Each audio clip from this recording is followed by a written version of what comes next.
पिछले एपिसोड में pavilion master सिंगयुन को मारने आया था, लेकिन वहां पर टियानचोंग पहले से मौजूद था, जिसने पवेलियन मास्टर को रोक दिया था। इसके बाद पवेलियन मास्टर समझ जाता है कि इस आदमी के पास निर्वाणा का लेवल 6 वाला पावर है। फिर वो सोचता है कहीं ऐसा तो नहीं, या जो भी है सिंगयुन की मदद करना चाहता है, लेकिन इसके पास तो केवल 6 लेवल वाली पावर ही नहीं है, बल्कि बेई हुआंग के पावर हाउस के टॉप पर है। फिर पवेलियन मास्टर हैरान होता है, आखिर सिंगयुन इतने पावरफुल आदमी के बारे में कैसे जान सकता है। इसके बाद पवेलियन मास्टर टियानचोंग से कहने लगता है, मैंने तो आज से पहले तुम्हें कभी नहीं देखा और शायद हमारे बीच कोई मिसअंडरस्टैंडिंग भी नहीं है। इस पर टियानचोंग कहता है, मैं तो छुट्टी पर निकला था और कल वानजियान हॉल से गुजर रहा था, फिर मैंने देखा वहाँ सब कुछ डिस्ट्रॉय हो गया था, यहाँ तक कि स्पिरिचुअल पावर भी फीके पड़ गए थे। लेकिन मैंने सुना था वानजियान हॉल नॉर्थन वाइल्डरनेस के 6 मेजर फोर्स में से एक है, इसलिए मैं हैरान हूँ कि यह चीज इतनी असहनीय कैसे हो सकती है और इसी वजह से मैं यहाँ सिटी में आया।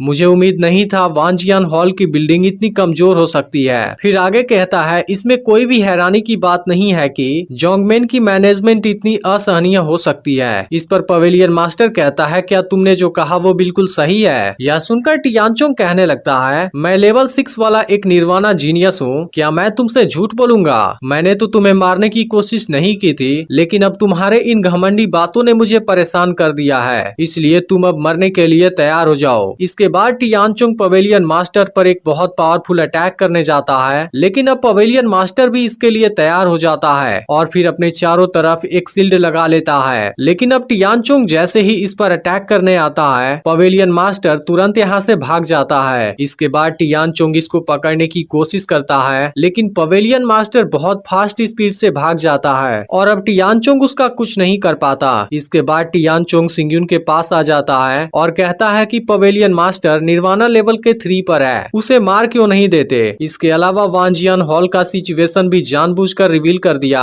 और फिर यहाँ से भागने पर मजबूर भी कर दिया। यह सुनकर सिंगयुन कहता है, उसे सेंगसिंग सिटी छोड़कर भाग जाने दो, इसमें हमारा ही फायदा है। इसके अलावा वो इतने सालों से बहुत से परेशानियों में इन्वॉल्व है, लेकिन वो अगर भागता रहा, चाहे तुम अपनी कोई भी पावर यूज कर लो, उसे मारना कठिन होगा। इस पर टियानचोंग कहता है, तुम्हारी बात भी बिल्कुल सही है। फिर सिंगयुन टियानचोंग से पूछता है कि बाकी लोग कैसे हैं। तब टियानचोंग बताता है कि पिछले रात तुम्हारे पेरेंट्स एक दूसरे से मिले थे। फिर सिंगयुन टियानचोंग से कहता है कि तुम उनको सेफ रखना और खुद भी केयरफुल रहना। इसके बाद टियानचोंग यहाँ से जाने लगता है, लेकिन अभी भी उसके दिमाग में कुछ चल रहा था। फिर सिंगयुन इस बारे में पूछता है, तब टियानचोंग कहता है कि अभी तुम्हारी पावर ब्लैक होल की पावर को पूरी तरह से मास्टर नहीं कर पाई है, इसलिए हो सके तो अगली बार तुम भी केयरफुल रहना। अब सिंगयुन कहता है, मैं इस बात को जरूर याद रखूंगा और अब टियानचोंग चला जाता है। फिर सिंगयुन सोचता है कि पहला स्टेप तो एस्केप हो गया और अब दूसरा स्टेप लेने का टाइम आ गया है। इसके बाद हम चिसियाओ और क्यूमो को देखते हैं, जहाँ क्यूमो परेशान है कि पवेलियन मास्टर अभी तक यहाँ पर क्यों नहीं आए, लेकिन इसी वक्त सिंगयुन यहाँ पर आ जाता है। फिर पता चलता है असल में यहाँ पर कोई मीटिंग होने वाली थी। अब सिंगयुन इनसे कहता है कि सभी लोग मेरी बात को ध्यान से सुनना, मैं अभी पवेलियन के मेन कोर्ट यार्ड में गया था और मुझे कोर्ट यार्ड खाली मिला।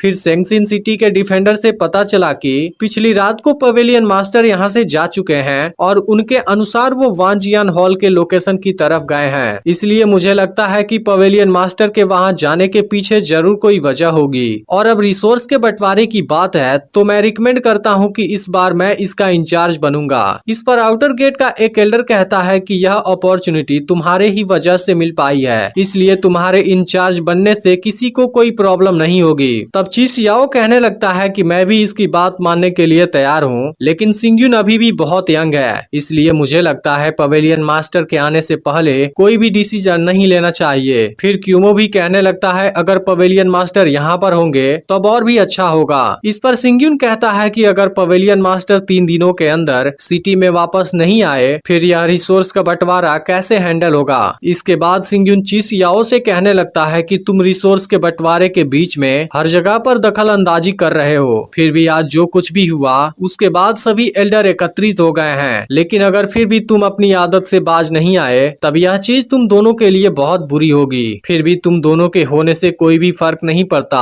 इसके बाद सिंगयुन यहाँ से चला जाता है। अब क्यूमो को शक होता है कि यहाँ जरूर कोई गड़बड़ है, क्योंकि कल वो रिसोर्स बंटवारे के मामले में कुछ भी नहीं बोल रहा था, जबकि आज उसने सभी सभी के सामने रिसोर्स बंटवारे की जिम्मेदारी ले ली। अब सिंगयुन तो कैबिनेट का मास्टर लग रहा है और अब ची सियाओ कहता है कि वो तो पूरी तरह से बदल गया है। फिर क्यूमो कहता है कहीं पवेलियन मास्टर और सिंगयुन के बीच में कोई एग्रीमेंट तो नहीं हो गया, लेकिन ची सियाओ को कुछ समझ नहीं आता और कहता है कि मुझे लगता है पवेलियन मास्टर सिंगयुन से छुटकारा पाने में हमारी कोई मदद नहीं कर सकता, इसलिए अब केवल लियू वेंटियान ही है जो हमारी मदद कर सकता है। इसके बाद ये दोनों वेंटियान से मिलने जाते हैं, लेकिन वहाँ पर सिंगयुन भी पहले से नजर रख रहा था। अब सियुन बाहर आती है। फिर ची सियाओ कहता है कि हमें वेंटियान से मिलना है, लेकिन सियुन कहती है कि वो अभी तुम दोनों से नहीं मिल सकते, इसलिए अभी तुम वापस चले जाओ। लेकिन अब इन दोनों का सियुन के साथ में बहुत ज्यादा बहस हो जाता है, जिस वजह से सियुन दोनों के ऊपर गुस्सा हो जाती है और अब इनके ऊपर अटैक करने के लिए भी रेडी हो जाती है। तब ची सियाओ कहने लगता है कि हम दोनों किसी जरूरी काम से आए हैं, लेकिन अगर तुमने फिर भी हमें रोकने की कोशिश की